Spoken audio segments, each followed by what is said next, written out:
Ah, les Rissets, c'est certainement un des plus beaux terroirs de Champagne. Je peux pas dire le plus beau parce que je vais me faire attaquer dans les sous-bois mais je pense que c'est vraiment un très très beau terroir où voilà, on peut faire de très très jolies choses. Ouais. On cherche en Champagne à avoir des vins un peu neutres, il faut dire. C'est pas le cas des Rissés. Au Rissé, on a des vins qui sont, on dit, ils terroitent. C'est-à-dire qu'ils ont un goût de terroir. Voilà. Les Rissés, avant, c'était parfois bourguignon, parfois champenois. Avec nos pinots noirs, on a quand même cet accent bourguignon. On a le pinot qui s'exprime sur le fruit, c'est différent des pinots qui sont faits sur la craie dans la Marne, quoi. Nous ne sommes pas en Bourgogne, nous sommes bel et bien en Champagne. Mais il y a une particularité qui nous rapproche un peu c'est vrai, de la Bourgogne. C'est d'une diversité exceptionnelle. Il n'y a rien qui se ressemble en fait, donc c'est vraiment intéressant. Je connais pas tout encore, mais c'est unique ici. C'est vraiment pour moi c'est un écrin ce village des Rissés. Quand j'ai découvert la région pour la première fois, c'est en passant à cet endroit avec Didier, le chef de culture, que je me suis dit c'est ici. Je me suis dit on peut faire que de bons vins dans ce paysage aussi beau.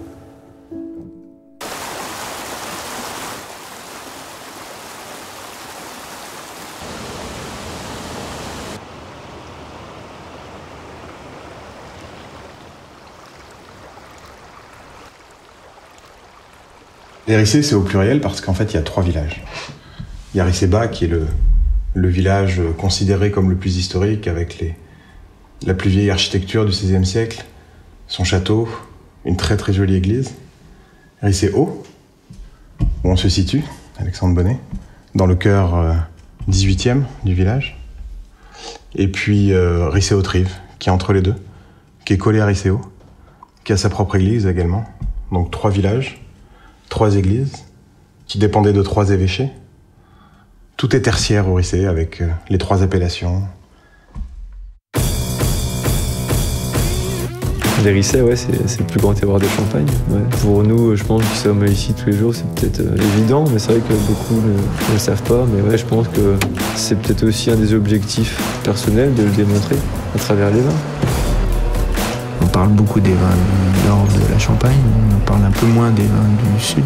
Puis maintenant, la tendance, elle est plus égalitaire, on va dire. On reconnaît la qualité des vins de la Côte des Bars. On reconnaît l'expression du terroir. La preuve, c'est qu'on est souvent récompensé.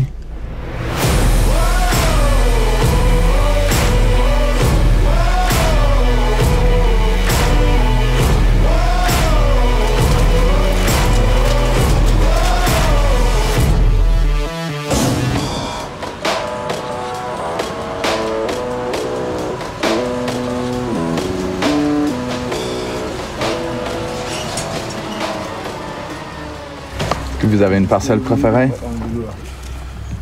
La forêt. Et pourquoi? C'est une des plus vieilles. Puis j'aime bien. Et ça s'explique pas, j'aime bien la forêt. C'est en côte, on fait du bon vin, non? Et voilà. On est bien. Et tout. Puis c'est une des premières que j'ai connues, en fait. Peut-être la nostalgie. C'est notre petit bijou, cette parcelle. C'est là où on fait le rosé des Rissés, donc ça a une importance particulière. Ça donne des arômes particuliers qu'on adore. Pour le rosé, quand on taille, on fait une taille spéciale. On fait une taille faible pour ramener de la qualité au raisin. Donc on taille pas fort du tout. On fait une baguette, un crochet et un œil. Ce qui nous permet d'avoir des super raisins, des beaux raisins, pas serrés. Voilà. C'est une personne qui donne du beau bois aussi. On a tout ce qu'il faut pour tailler. C'est une belle parcelle. Si elle pouvait tout être comme ça serait bien.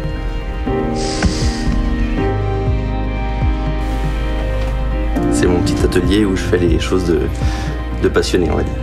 Mes petites bricoles, tout ce que je prends du plaisir à faire. On va fabriquer un stylo en bois avec des charpentes de vigne. C'est les charpentes de vigne de la forêt, donc la vigne du domaine justement, que j'ai récupéré au taillage, il y a de ça 4 ans, parce qu'il faut 3 ans de séchage à peu près. Et puis maintenant, on est prêt.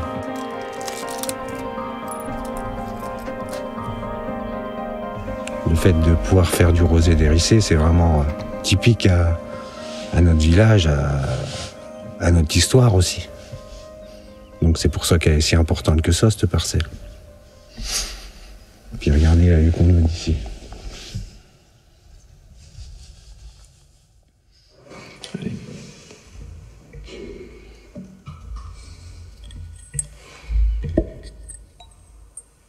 Parle-nous de ce que c'est. Ouais, donc là, je vais déguster le rosé d'hérissé issu du jus de goutte. C'est-à-dire, donc quand on va stopper la macération, on va d'abord collecter le jus qui s'écoule librement, par gravité. Et donc, c'est quelque chose qui est par opposition au jus de presse qu'on dégustera juste après, qui est beaucoup plus léger, beaucoup plus fruité, naturellement, et un peu moins structuré. C'est pour ça aussi qu'on tenait à la vinifier séparément, à pas les assembler tout de suite. Alors, on voit quand même que millésime 2022 est très très coloré, même pour du rosé d'hérissé. On a vraiment une belle extraction ici. Le nez est bien typé, c'est bien frais, ça sent la fraise des bois, la cerise, la violette. C'est vraiment tout ce qu'on en attend.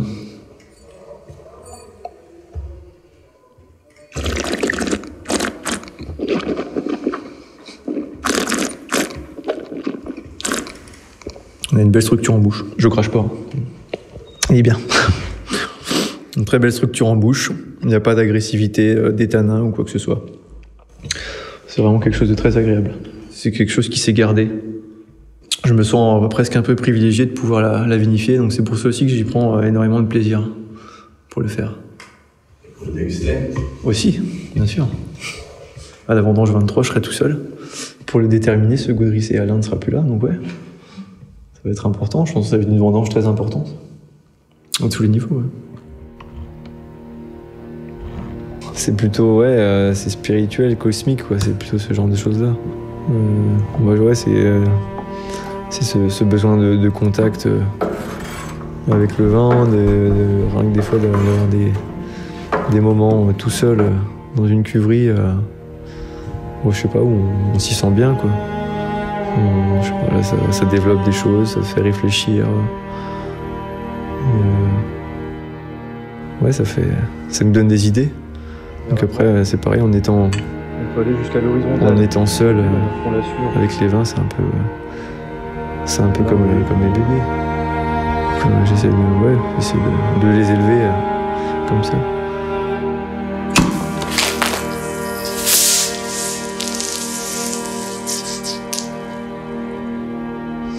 Mais voilà, elle est claire, il n'y a rien qui est retombé. Perdu un peu de volume. C'est les aléas du dégorgement. Mais voilà, l'objectif principal est atteint. La bouteille est claire. C'est pas facile de prendre une place comme ça. Il y a beaucoup d'enjeux derrière. Donc oui, il y a de la pression, mais ça, après, ça fait partie d'une transition, d'une passation, quoi. Donc pour moi, c'est logique qu'il y en ait. Après, reste à voir comment je vais la supporter, c'est tout. Ça, je peux pas encore le savoir. Allez,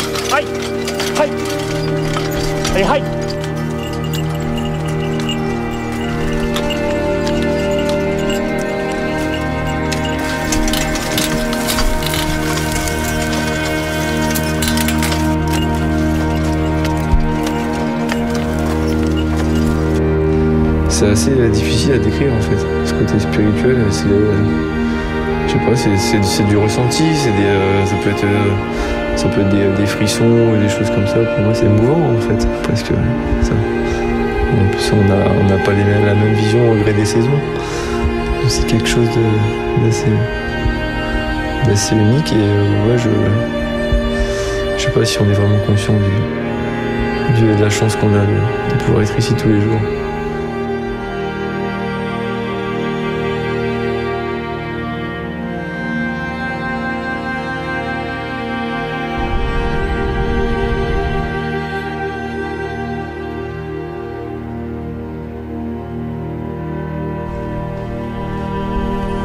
C'est pas ça la paix?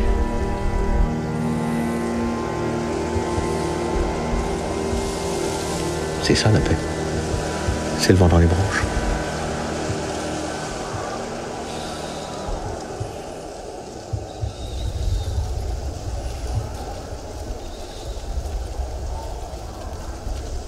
Voilà. Depuis que je suis arrivé, je me suis forcé à travailler dans une autre direction. On est passé sur une viticulture qui pour moi est plus saine.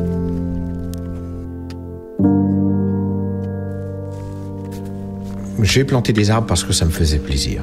C'est surtout ça. Et une fois que j'ai planté tous ces arbres, que j'ai vu toute cette herbe pousser, que j'ai vu tous ces petits animaux qui revenaient, tout ça, ça m'a donné encore plus d'élan pour aller plus loin et avancer dans un travail plus qualitatif et surtout plus en lien avec la nature. Parce que ça, c'est quelque chose auquel je tiens beaucoup. J'adore voir un lièvre courir dans la vigne et je serais malheureux de plus le voir. Donc je fais tout pour améliorer cette qualité de vie qu'on doit avoir dans le vignoble.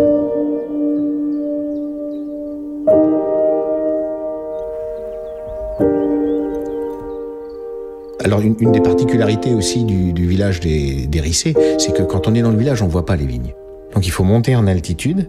Plus on monte, plus on voit le paysage s'ouvrir. Et là, il y a une multitude de choses et multitude de cultures et multitude de plantes.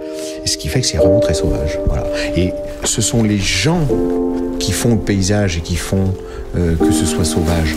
Hein, parce que quand on s'approche des villes où on bétonne tout, c'est bien l'homme qui détruit tout. Hein. Et ici, ce sont les viticulteurs, ce sont les habitants de la région qui entretiennent cette nature et qui font que c'est une région sauvage.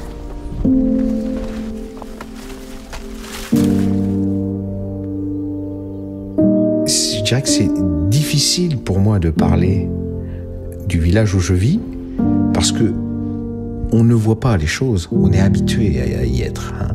C'est chez moi, tout simplement. Et quand je m'en vais, j'ai hâte de revenir. Ouais, ici c'est ma vie. Voilà, j'aime me promener. Je sais pas faire autrement que d'aller tous les jours dans les vignes. D'ailleurs, ça rend ma femme un peu... ça l'embête parce qu'elle me voit pas beaucoup. Parce que j'aime ça, voilà.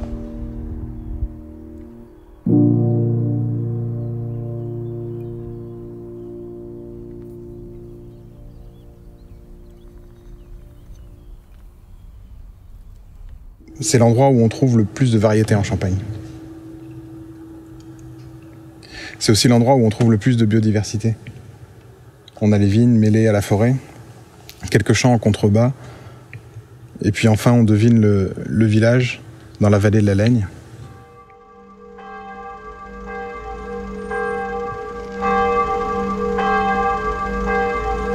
J'ai eu la chance d'avoir une patronne qui m'a transmis la passion et le plaisir du travail bien fait et de l'amour du métier. Et du coup, c'est formidable j'adore ce que je fais. C'est comme une recette de cuisine. C'est certaines fleurs à certains moments pour les mettre le mieux possible en valeur. Voilà. J'en viens aussi. J'en viens. Autrement, j'y serais pas. Un grand marché, bon, tu sers n'importe qui, tu t'en fous, quoi. Là, c'est des amis, ils viennent, on se serre la main, on est copains depuis des années, ça n'a rien à voir. Ça n'a rien à voir. C'est des amis. C'est pas pareil. On a tous des liens ensemble, quoi. On se connaît tous. c'est chaleureux, c'est familial encore. On peut être tranquille, on peut laisser quelque chose par terre, ça bouge pas, c'est pas volé, c'est pas... C'est des gens de la terre, c'est des gens de la terre. À 90% c'est le champagne. C'est Lyon, c'est Lyon. Tu vois, ils sont partis tailler des vignes. Ils partent le matin, puis ils reviennent le midi, ils repartent après à 2h. Ils vont tailler des vignes, il faut s'en occuper tout le temps. Vous avez participé à des moments peut-être le plus importants de la vie de beaucoup de gens ici. Oui, et puis tout ce qui peut se passer sur Rissé, enfin, tous les événements, aussi bien tristes ou joyeux. J'essaie toujours de participer à ma manière, et même des fois il y a des clients qui viennent pour boire un café et puis forcément acheter des fleurs, quoi. Voilà, c'est une autre relation, c'est la vie de village, voilà, comme je dis.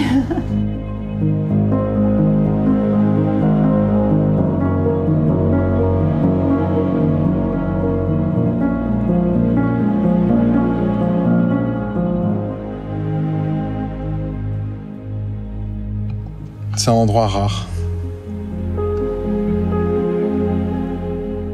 C'est un endroit fort. Il y a énormément d'intensité qui se dégage.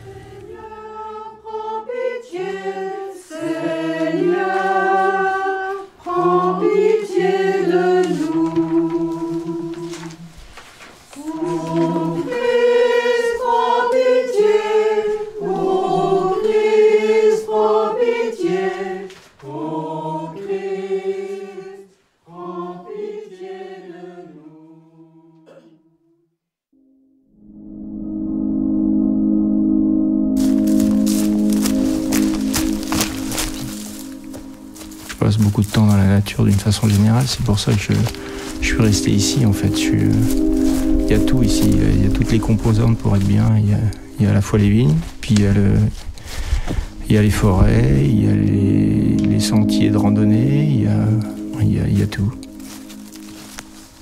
C'est un endroit de paix en fait, c'est un endroit de repos, c'est un endroit où on peut...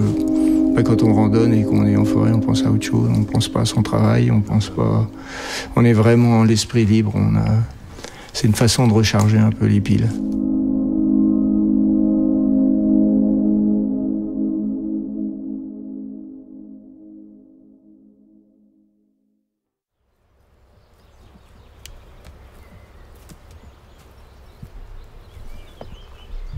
Nous sommes la dernière génération, ou la génération en cours, qui nous occupons de ce monument historique, mais qui est aussi pour nous une maison de famille depuis 1834. Mais ce n'est vraiment rien comparé à l'histoire du monument. La première pierre en a été fondée en 1086. C'est aussi un bâtiment qui marque le village par son implantation. Nous comptons développer des activités touristiques à travers l'organisation d'expositions, des pièces de théâtre, des concerts. La commune, cette année, encourage toute initiative qui permet de mettre en valeur les savoir-faire et savoir-être du village. Donc voilà, c'est un lieu où l'histoire continue. Et faire connaître l'histoire de ces lieux, c'est aussi faire connaître l'histoire des gens qui y ont habité, grâce auxquels ces lieux sont là. Mon nom c'est Laurent Noireau, donc je suis le maire des Rissé depuis 2020. Je suis un pur riston. Moi je suis né à Rissé-Haut, je suis natif de Rissé-Haut, j'aime bien Rissé-Haut, j'aime bien cette place. J'aime bien plein d'endroits, j'aime bien Rissé-Bas aussi. Enfin j'aime les Rissé dans son ensemble. Je suis amoureux de mon village et depuis juin 2022, nous sommes labellisés Petite Cité de Caractère. Petite Cité de Caractère, c'est un label qu'on n'a pas une fois pour toutes. Tous les 3 ans, on est évalué. Si on n'a pas avancé dans le sens de la mise à valeur du patrimoine, voilà. Donc on peut avoir du caractère, mais il faut l'entretenir. J'ai toujours pensé dire qu'il faudrait mettre aussi et habitant de caractère. Voilà. Je suis président depuis 30 ans du patrimoine naturel et culturel du Rissé. Voilà, je suis un peu partout. Notre association, elle est surtout basée sur le respect et c'est de motiver les gens à conserver, à restaurer, si possible. C'est toujours le problème d'argent, l'année à la guerre. Hein, pour restaurer, pour voilà, sensibiliser les gens. Alors les cadoles, ce sont des petits bâtiments de pierre qui ont été construits il y a à peu près 200 ans par les vignerons. Il y avait juste un feu, et puis la pluie qui tombe derrière, et le silence, parce que dedans, c'est vraiment du silence. Hein. Et puis, c'est vraiment sombre, hein, parce qu'il y a juste une petite cheminée. Mais je pense que les gens étaient contents de se mettre à l'abri dedans.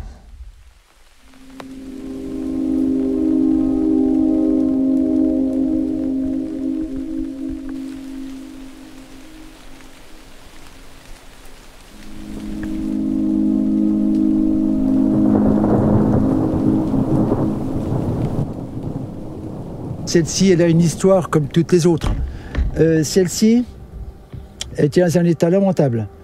Il n'y avait plus de cônes, l'encorbellement était disparu. On avait tout refait tout à côté, que celle-ci était très très abîmée. Et on l'avait sauvée il y a déjà 30 ans. Il y a 30 ans, on l'avait sauvée. C'est parce que je trouve qu'on doit laisser à nos enfants et petits-enfants quelque chose qu'ils vont perpétuer. Mais les fondations sont éternelles. Ah oui, bah la pierre, là, ça va rester encore... ça reste 1 siècle, 2 siècles, 3 siècles. Vous êtes fier de le travail que vous avez fait dans votre vie ici? Fier, j'ai qu'un but, c'est arriver à transmettre ça verbalement et puis, si possible, manuellement. Ouais.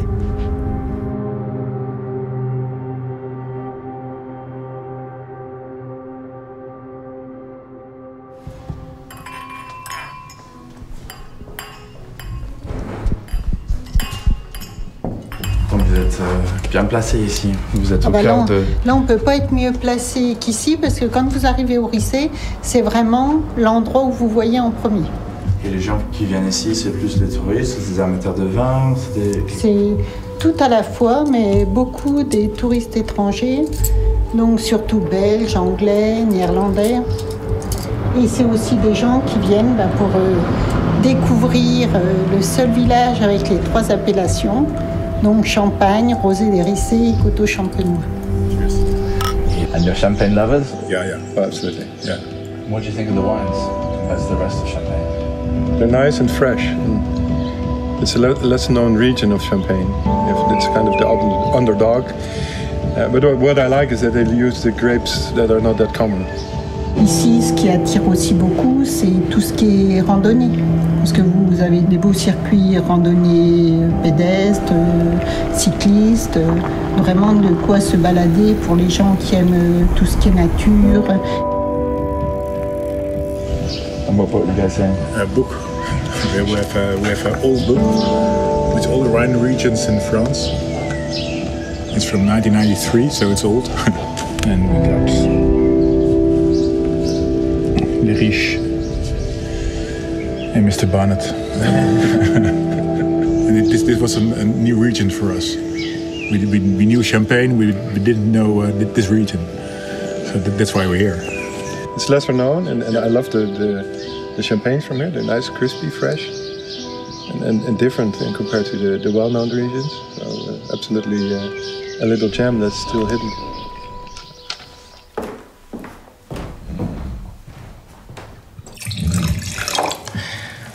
Ça, c'est le vin par lequel il faut toujours commencer la dégustation. C'est le rosé des Rissés. C'est l'ADN des Rissés. C'est le vin qui est élaboré au Rissé depuis le Moyen-Âge. On a des traces écrites du XVIe siècle. Il était certainement déjà élaboré avant, dès que les moines de Molène, en fait, ont commencé à planter de la vigne, au XIIe siècle. C'est une macération de grappes de pinot noir entière, tout simplement. So what do you think about the wine? It's not a rosé. It's a wine. It's a proper wine. It's not a rosé, it's a rosé. Yeah. Oh, very nice.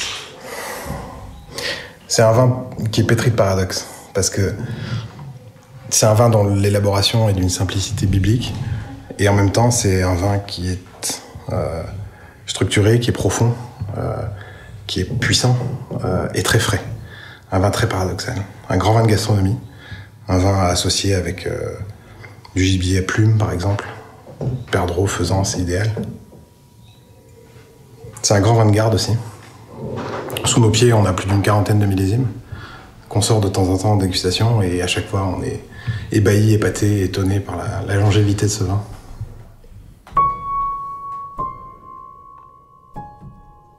Je suis amateur de vieux champagne.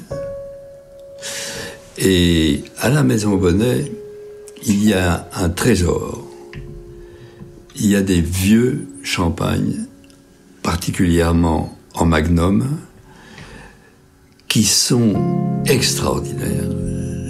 La richesse que ont pu acquérir ces bouteilles et ces magnums de champagne au fil des ans, rendez compte, 1929, 1928, je trempais mes lèvres et j'avais des choses extraordinaires qui se développaient dans mon palais. C'est des choses qui vous marquent, ça. Hein.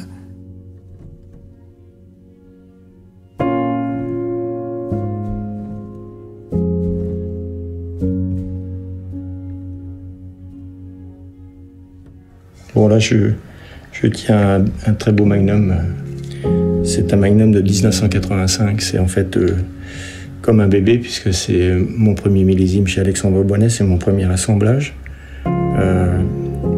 C'est un millésime très particulier, avec des gelées au mois de janvier, février, des fortes gelées. Mais un très beau millésime, des très beaux raisins, des raisins très sains.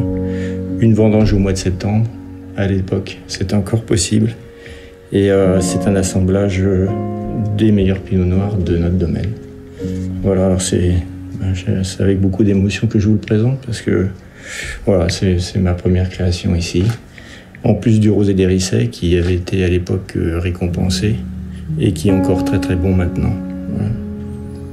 Voilà. Un millésime bien né, comme on dit, comme on aime à le répéter. Voilà, c'est à l'époque, pour une première, c'était une réussite, mais je pense que la nature est pour beaucoup.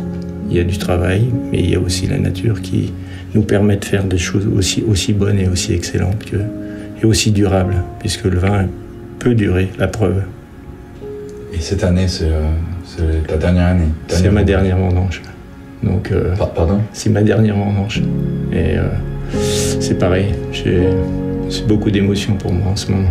Donc c'est assez compliqué, mais ça va passer, ça va bien se passer.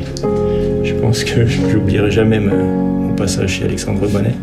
J'oublierai jamais les millésimes exceptionnels. J'oublierai jamais les millésimes qui ont été aussi difficiles à unifier. Voilà, ça va rester dans ma mémoire comme une carte postale, comme des passages avec beaucoup d'émotions, avec beaucoup de tension et aussi avec beaucoup de plaisir.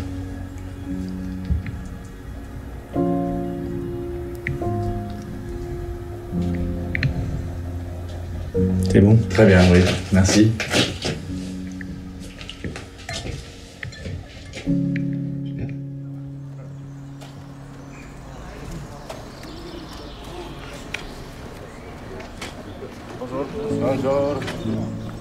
Les frères Bonnet, à l'époque, nous ont inculqué une notion, c'est la notion de famille.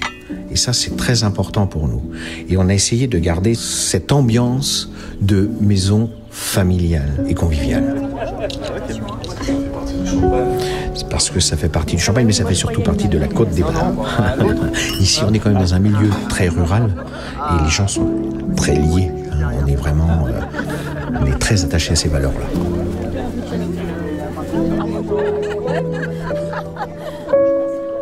L'objectif d'Alexandre Bonnet, c'est de faire les meilleurs vins d'Hérissey, mais c'est aussi de mettre la lumière sur ce petit bout de Champagne au sud, sur cette Côte des Bars sauvage, préservée parce qu'elle est loin de tout et qui en fait le luxe qu'on a aujourd'hui. Et puis il y a aussi le phénomène des jeunes qui restent ici, qui sont relativement nombreux, qui sont très pointilleux, qui sont bien équipés, qui ont des idées bien précises sur la façon de vinifier. et surtout qui sont très inventifs, qui n'hésitent pas à faire des choses qu'on n'osait pas faire à l'époque. Ça nous permet de faire des assemblages encore plus précis, d'extraire de certaines côtes le meilleur. Et voilà, tout ça fait que on fait des choses très très intéressantes maintenant. Quand même pas d'une feuille blanche, parce que je peux pas dire ça du passé, mais je pense que je suis arrivé au bon moment pour assister à la fin de l'ancien et être à fond dans le nouveau. Donc là, ouais, je pense que les années qui s'annoncent vont être hyper stimulantes. Ça va pouvoir laisser la créativité s'exprimer, l'émotion, la sensibilité, quoi, beaucoup de choses. C'est bien essayé du coup. Je suis hyper heureux.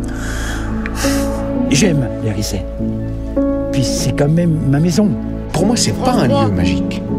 Hein, c'est chez moi. Et donc c'est un rosé qui a du caractère. Hein. C'est pas un rosé de piscine où on mange une pizza et des saucisses et des merguez avec. Hein. Vous allez vouloir en goûter un petit peu, non? Et nous, mais maintenant notre arme, c'est le charme. Tout pour faire. Donc, je pense que c'est que le début. Voilà. Longue vie au terroir des Rissets. À la revoyure peut-être, hein. Et puis surtout, comme on dit à la télé, la météo, prenez bien soin de vous.